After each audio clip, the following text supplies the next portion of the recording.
يلا بص، الف سلامة عليه. دلوقتي ده مش المخلوي، بس لو صدره قافل هشك في انه مخلوي. حلو. طيب دي نزله شعبيه. لو جاي صدره قافل وعملت اشعه وطلعت التهاب رئوي هاخد مضاد حيوي. انا قلب براحتك خالص. انت لابسه له؟ انا هلبسه. لقيت صدره مجرد اللي هي الشخلاله ديت، حاضر حاضر. لقيت الشخلاله شغاله معايا، لا او التزييقه، حاضر ماما. ماما ماما حاضر. ماما هنا، ماما بتاعتك انت مش بتاعتي انا.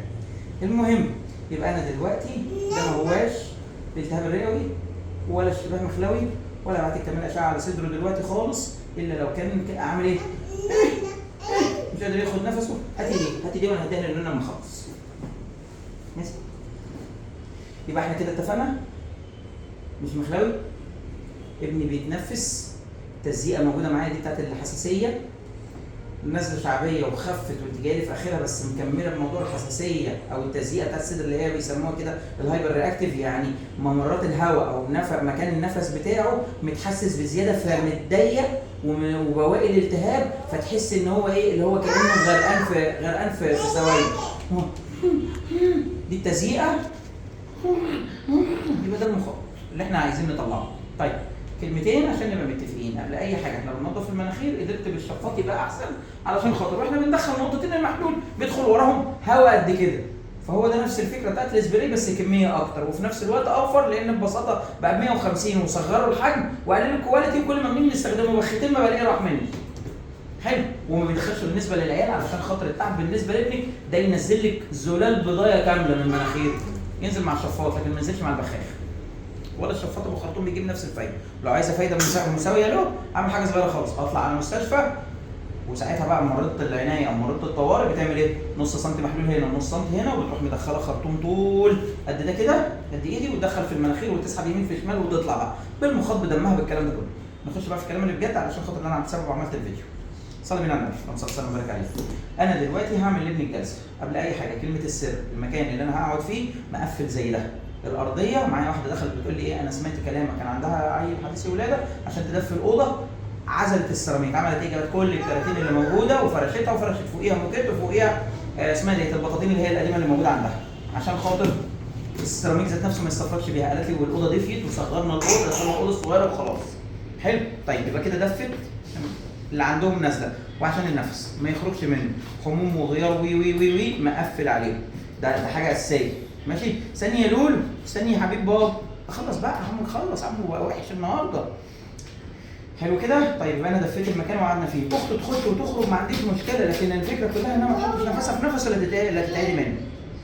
اتفاقين كمان مهمين جدا، الجلسات لا منها تعود ولا بتعمل ميه على الرئه، فاي جاهل يقول لك الكلمتين دول حتى لو كان شغال فين اعرف ان هو مش فاهم حاجه. زيها زي ايه؟ زيها زي هاني لبس النضاره فتعود على الراحه بسببها، فتعود على الصداع انه يخف بسببها، فانا بلبس النضاره عشان اتعود عليها، عشان اقدر اشوف، عشان اعرف اعيش، مش عشان خاطر طول النهار افضل اعمل كده والصداع ياكل دماغي. هو ده نفس الكلام. واحد بينهج مش قادر ياخد نفسه فمع اقل كحه بتوجع له بطنه يقول فالعيل الصغير ما بيعمل كده. طيب ووجع البطن ناتج عن اجهاد العضلات اللي هنا، وعيلك الصغير ما بينامش وكل ما يكح له كحيتين هتلاقيه يرجع. فهي الفكره كلها هي الجلسات بتريح. فيقول لك لا ما تاخدش الجلسات اصل هي بتعمل كذا. يا عم اللي زيك قالوا الكلمتين دول وماتوا من 20 سنه، انت معلش هم سايبينك ليه؟ بيمسكوا اللي بيقولوا الكلمتين دول اليومين دول، فخلاص بقى. يبقى لا بتعمل لا تعود ولا بتعمل ميه على الرئه. الان اطلع على المستشفى وتعبان هتهيص بقى وتقول لي روشته وش وظهر والكلمتين دول براحتك، بس لما تتعب هتلف وترجع تاني احولك مستشفى. علاجك سيبيه، علاج اكسجين وتعمل الجلسات متواصل وتتحط على مونيتور وتعمل اشعاعات وهتتروق. يبقى احنا كده اتفقنا. طيب عيل الصغير هينام تلتين، ما ينامش خلاص فلات، او يقعد في حضن اللي هياخده في حضنه. حضرتك لابسه خمار او اي حاجه مثلا كفر تروح قافله على الولد عشان نفسه يبقى متظبط ودافي وسيبها مفتح، فالحراره هتطلع عليكي وفي نفس الوقت مدفيه نفسه من غير ما تكتمي النفس. عيلك صغير ويستحمل. ممكن حضرتك لو انت بترضعها طبيعي يبقى انت موجوده قدامه، فهو اول ما دفي حب يبقى مزاجه بقى يرضع راح او رجع، وما تشبعهوش عشان خاطر ممكن ياخد فينهك فيكح، فلو كح هيروح مرجع عليكي تاني. فاحنا ايه؟ خلصنا. الثانيه بقى موضوع الجلسات. بص بقى يا ستي عشان خاطر الموضوع ده يعني اللي هو ايه من غير ما الناس تتخانق مع بعضيها. رقم واحد الجلسه بمحلول ملح لابنك بعد ما تسلكي مناخيره وتنضفي وتدفي المكان تديله حاجات دافيه. ابنك 11 شهر اهو ياخد حاجات دافيه لحد الجنزبيل ما عنديش مشكله. خدت بالك احنا وصلنا لدرجه ايه؟ لو هياخد الشاي وياخده من غير سكر زي حالاتي عادي. فما عنديش اي قلق بالنسبه للواد الصغير. فاحنا دلوقتي الحاجات الدافيه تسليكه المكان، تسليكه المناخير والمكان الدافي والوضعيه بتاعت الجلوس خلاص؟ طيب انا ممكن اعمل له لحد 20 جلسه بمحلول الملح من غير ما ابقى خايف. اسم الله عليك. تمام؟ طيب يبقى احنا عملنا ايه؟ عملنا محلول الملح. فكل ما اشوفه اعمل له محلول الملح. طب محلول الملح بيعمل ايه؟ ركزي كده. هيرطب لي دي. هيخليني المغص اجيب مخاط. هيفك لي اللي واقف على زوري. هيدخل على صدري هيدوب البلغم شويه ويرطب المنطقه ديت. فلما اجي اتنفس الاقي حاجه اكحها بدل ما هي تشرخ وتعور. يبقى خلصنا دي. طيب خد الثانيه. انا ابني دلوقتي عنده التزييقه بتاعت صدره. التزييقه بتاعت صدره دي كلمه السر فيها البالميكورت والبيودكسان. اللي بيتعمل مرتين. لحد امتى؟ لحد 15 يوم فما فوق. ما عنديش مشكله لو ابني محتاجها. واتفقنا ان هو مش محتاج مضاد حيوي دلوقتي لانه مش مشخص ده ولا مشخص نزله شعبيه وفيروسي. ولو انا عندي مشكله في صدره مش حاسس ان في نفس داخل هبعته يعمل اشعه. ولو بالسماعه مش سامع حاجه وصدره قافل خالص هبعته مستشفى علشان خاطر يتحجز وهيتمنع عنه الرضاعه ساعه ولا ساعتين لحد ما الامور تتحسن. مش اللي المناعه 6 ايام ولسه بعتلي على الرسائل. ده انا كنت لسه يعني اللي هو ايه هطلع صوت. ده اخر حاجه اقدر عليها. انا هنط في كرش مين؟ انا كنت في الاخر خلاص انا اللي باخد على الاعصاب. المهم الحاجه اللي هتعملي بيها الجلسات. حضرتك ممكن تجيب الامبول النص، الامبول الربع، ممكن تجيب الامبول النص، ممكن تجيب الامبول 2 جرام. بس احنا بنقولها ايه؟ هاتي بس الامبول الربع الاول. ابنك يتحسن ويعمل الامبول جبته، العبوه ذات نفسها اللي هي بتاعت الجهاز بتاع الجلسات اللي تحت الماسك. رحت حاطه الامبول، حطيت الربع، حطيت النص، حطيت او الربع اللي هو ال 25 او حطيت ال 50 اللي هو الخمسه حطيته وكملت على الامبول لحد ما يديني علامه 5 مللي. حط الماسك اهو او العبوه اللي هي اللي بتبوظ قدام البق. ماشي؟ هجيب الماسك بقى ما احطوش كده لان كده هيطلع في الشارع. اروح جاي احطها كده، فالبخار لما يطلع هيطلع لحد مناخيري. ما اقفلش الفتحه لانها هتضايق العيل، ما يبقاش بيعيط قدر الامكان. لو بيعيط وقفي واصبري عليه وطبطبي عليه وهديه وارجعي تاني.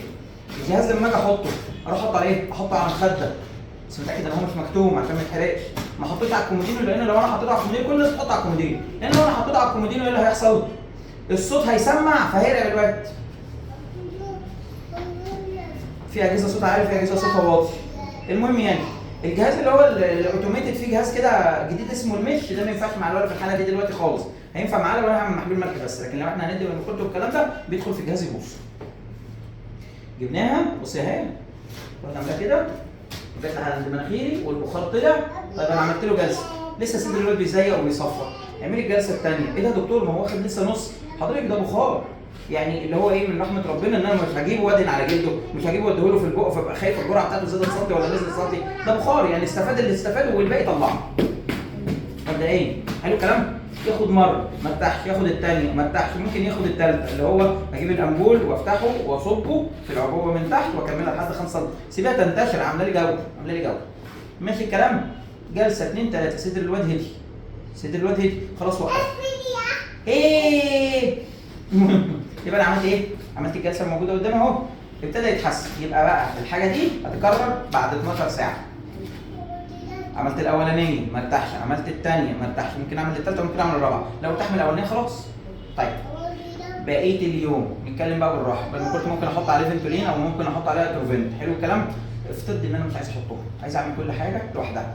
خلاص عملت الجلسه 2 3 او 4 اي جلسه منهم بالبالكورت الاول او بيدوكسان على حسب اللي موجود. سليم؟ حطيته. ركزي بقى. حطيت عليها المحلول. طب لو انا حطيتها من غير محلول مفيش مشكله. بس هو كل ما تحط المحلول كل ما تبتدي تدي القيمه اللي انا عاوزها بالفتره اللي انا عاوزها. والجلسه تاخد قد ايه؟ لحد ما الكوبايه تخلص. العبوه افترض ان العبوه خلصتها في دقيقه، لا يبقى في حاجه غلط. طب ولو خلصتها على نص ساعه يبقى ما خلصتهاش. واحد متفرج يا بنتي فانزاتي حبايبي. صح يا توتو؟ احنا لسه هنغسل اللولو كده بالمناخير وحاجات كتير. عارفه دي؟ واو. المهم اروح جايب بقى الفاركولين ب 10 نقط واكمل العبوه لحد 5 سم. يعني اجيب 3.5 سم او 4 سم. ماشي؟ واروح حاططه لحد ما اكملهم 5. ايه؟ نعم. مين اللي جاب لك الخاتم الجميل ده يا لولي؟ ماما جابتها؟ اخلي ماما تجيبي واحده كمان. يا ماما بتشتغل في الدهب ولا ايه يا جدعان؟ يلا المهم اكمل بقيه الكلام. عملت الجلسه بقى بتاعت الفرقين، لسه صدر الواد مطبق، ممكن اعمل جلسه واصبر وادي له الثانيه بعدها ب5 دقايق او 10 دقايق، خلصت اديله الثالثه، ده ما عنديش منها مشكله. لو لسه صدره بيزيد يبقى هما الاثنين دول. لو صدره والكحه دي ابتدت تهدى وتحسيت ان البلسم ابتدى يطلع خلاص يبقى زي الفل، وابني كده ونام، سيبيه نايم. طب اكرر الجلسه بعدها بقد ايه بقى؟ لو صدر الواد جيتي بعد ساعه ونص او ساعتين لقيت صدر الواد ابتدى يزيق كأن ما عملناش حاجه، عيدي من الاول بس بالفاركولين مش بالبلميكورد. ممكن جلسه وجلستين لحد ما يفوق، لكن لو اكتر من كده طلع على المستشفى فيه مشكله. حلو. طيب بعدها الواد نام، اجي بعدها بساعتين سالت نفسي هو الواد بيزيق يا اولاد ولا الواد ماشي كويس؟ هتقولي لي مثلا ماشي كويس، يبقى ما تعمليش اخر ال4 ساعات. طب الواد تعبان ولا ماشي كويس؟ وبقى جاي يرضعه وبيشرق والرياله بتاعته زايده وحاسه ان لسانه مدلدل وعمال يريل بزياده ومش قادر ياخد نفسه ومناخيره مكتومه، يبقى ساعتها هقرب الجلسه واعملها بعد ساعتين. سيبها بس تعمل ايه يا عاوزاه، سيبها تعمل ايه يا عاوزاه. انت هسيبها تعمل ايه يا عاوزاه؟ هتأمني حاجات كتير. ما انت عملتيش يبقى ما تزعليش بقى. انت حد يلعب مع التمساح؟ ده انا لعب مع الواد امبارح راح قرني قرمه، كنت عايز ابلغ عنهم امبارح بس يلا مش مشكله. انا ما فلتش مني، ما عرفتش افلت منه. كل ما اشد ايدي الولا برفع كده. هو ده يتاخد له مصل سعار ولا ما يتاخدش؟ مش عارف. لا طبعا ما يتاخدش. المهم هو اتاخد تيتانوس، مناخ تيتانوس قبل 5 سنين. المهم يعني هناكل. المهم فنكمل بقيه الكلام. يبقى عملت الجلسه، جيت بعد ساعه ونص او ساعتين لقيت ابني لسه تعبان، هعمل على ساعتين. لقيت الواد مرتاح هاخرها ل3 4 واعمل الجلسه. يبقى انا كده ريحت ابني. هادي ونايم مش هعملها له، نايم ومخشول اعملها بس وهو نايم. الكوبايه ما تجيش كده او الماسك ما يجيش كده، الماسك يجي كده، عشان خاطر لو انا عملت كده هيدلق وهيبوظ المخده فهيتنكد عليكي فتقومي تغيري المخدات وتصحي الواد فيقوم يصرخ والكلام ده كله. عملناه واتفقنا انه ما يتحطش على الكومودينو عشان الصوت العالي، واتفقنا ان احنا المهمين نركز ان هو ما بيطلعش بخار كتير، عشان تطلعت البخار الكتير هتعمل ايه؟ ما بيطلعش بخار قليل، لان طلعت بخار قليل يبقى احنا الجلسه ممكن تاخد معانا نص ساعه، يبقى احنا الجهاز بايظ، يا الكهرباء ضعيفه، يا الجهاز عايز يتسلك، يا الكوبايه عايز تتغير، يا مش حاطين كميه محلول. وناكد بس الحاجه دي اللي احنا شغالينها. اكل وشرب عادي، الفيتامين ده شغال عادي، الحديد هيتوقف لو بناخد اوميجا 3 هيكمل عليه، يبقى دي الحاجات الاساسيه. اكل وشرب مفيش حاجه ممنوعه، الموز والشوكولاته واللبن لا، يعني اي تفاهات من اللي احنا بنعملها، بس الموز والفاكهه كلها ياخد منها عادي خالص. الاكل واللحمه ياخدها عادي، الشرب ياخدها عادي، اكل اللي انت متعوده تاكله له عادي. ادخال اكل جديد ممنوع. السمك ذات نفسه لو عندكم سمك وخدت منك حته ما عنديش منها مشكله. بس يبقى جلسات فهمتيها. يبقى تعبان قرب المسافات واعملي.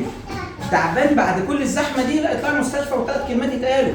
هيطلع يتحجز ويتعمل اشعه الصدر ودكتور يسمع صدره وتتعمل الجلسات ويتعمل له غازات دم ويتعمل اشعه عشان اطمن. ممكن تعمل له مسحه لا تطلع كمان انفلونزا خنازير ولا بتاع ولا كورونا ولا حتى بتاع الثالث اللي هو المخلوق. يبقى هي دي الطلعه اللي موجوده معايا. حاجات دافيه كتير انه ما قلت لك شكلها عامل ازاي وبس. التنفيخه بتاعت الوش الرياله دلوقتي ما فيش منها مشكله. هتابع الحراره، لقيت حرارته عليت وما بتنزلش بالستان او البروفين. طبعا احنا كده متفقين ان الهدوم هيبقوا قطعتين 2 بس. ظبطت اهلا وسهلا، ما ظبطتش وريني كده يا لولي، وريني كده عمو هاني يلبس الفوق النهارده هلبسه. تعالوا لي هتقطعنا. هلبسه عمو اخده بتاع مين؟ بتاع لولو. اتفضلي بس يا عم. واعملي جلسات، واهم حاجه ما تنامش نفسها في نفس اخوها وبس. والاوضه دايما اهم حاجه، هتدفي الاوضه هتترحمي من حاجات كتير. مضاد حيوي مش بتاعت النهارده بس. فهمتي حاجه؟ ما انا جاي له